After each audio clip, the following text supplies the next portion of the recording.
Lembit Opik joins us, former Liberal Democrat MP, as does Robert Halfon, who's a Conservative MP for Harlow. And just on the personals, first of all, Robert, your family fled Libya when Mr Gaddafi came to power. Yes, well, they actually left just the year before because of pogroms that were happening against the Jewish population there, and they were going to go back. So for you it's personal to some extent and political as well, and do you feel we should either get into this 100% or get out of it 0%? Well, I think we are in it 100%. I think all they have done in the last couple of days is send, I think, about a dozen senior officers to advise the rebels. It's a NATO operation jointly with France and the United States. I think that the rebels need support because Gaddafi is close to massacring the people of Misrati. He has stocks of mustard gas, and we're facing a horrific humanitarian situation. But we're not in it 100% because 100% would mean boots on the ground, wouldn't it? Not necessarily, because our policy was always and the United Nations resolution was to use all means necessary to stop Gaddafi massacring his own people, and that we've done that 100%. It was about the no-fly zone. It's up to NATO itself if they want to send troops on the ground. I would welcome troops on the ground, but I think that should be the responsibility of NATO, not of the United Kingdom. Lembit Opik, you're worried that this is getting what we call mission creep?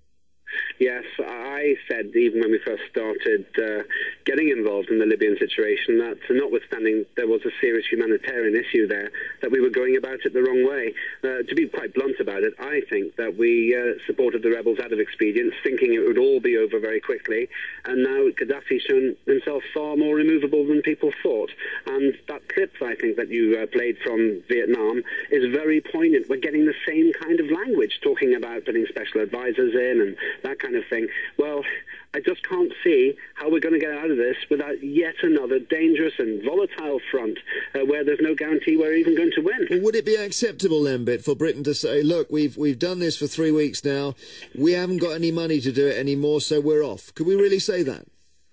I think that we are embroiled, and I agree with the other contributor on that basis, but I do think we also have to recognise that this is not going to be a question of success.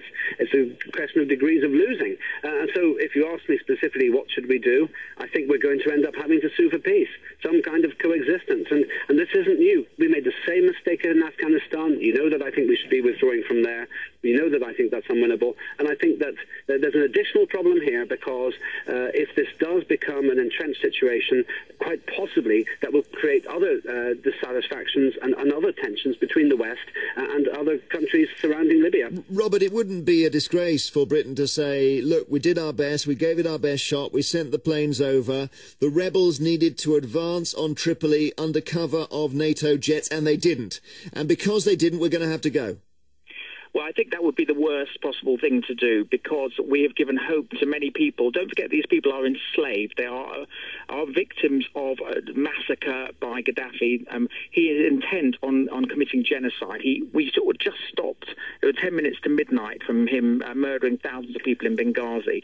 I believe, and I'm proud to be in a country that wants to stop a humanitarian tragedy of thousands and more people being killed by a very, very dangerous individual. And let's not forget that Gaddafi actually murdered our own citizens through the Lockerbie bombing and also supported the IRA for many years. As a truly evil man, and we must do everything we can within the United Nations resolutions to try and get rid of him. Well, you're missing out the last 10 years when we seem to become best mates with him because he was giving up his weapons. Tony Blair shook hands with him and we sent the Lockerbie bomber back there. Well, I think that we are partly where we are because the last government got it so wrong, and I've argued this very strongly in the House of Commons. They were wrong to appease and even collaborate with Gaddafi, and that should never happen again. We cannot appease and please dictators. All right, Lembit. I just cannot agree with this rewriting of history. As you've rightly pointed out, Jeremy, we should choose our friends in a very expedient way. First of all, Gaddafi's the worst man around. Then suddenly we try to make friends with him.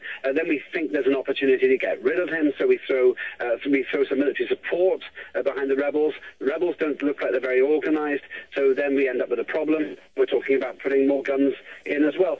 Our foreign policy is extraordinarily random, and I didn't hear Conservatives really objecting at the time when we were trying to make friends with Gaddafi. So I just think we've made the wrong call here. What I'm saying is probably slightly unpopular, but it's just going to come back to roost. Another open front with with mission creep, and this is the problem, it's mission creep. It's about regime change now, and I think that's probably even illegal. But if you had been in the House of Commons when this all started, you would have spoken up to try and say something to get attention to the people of Benghazi who were facing maybe annihilation at the hands of the Gaddafi forces. So, short of just talking, what else would you have done? Yes, this, in my view, was clearly a case for United Nations intervention, and to an extent, I think it was right for us to intervene. But that's quite a big concession there, isn't it?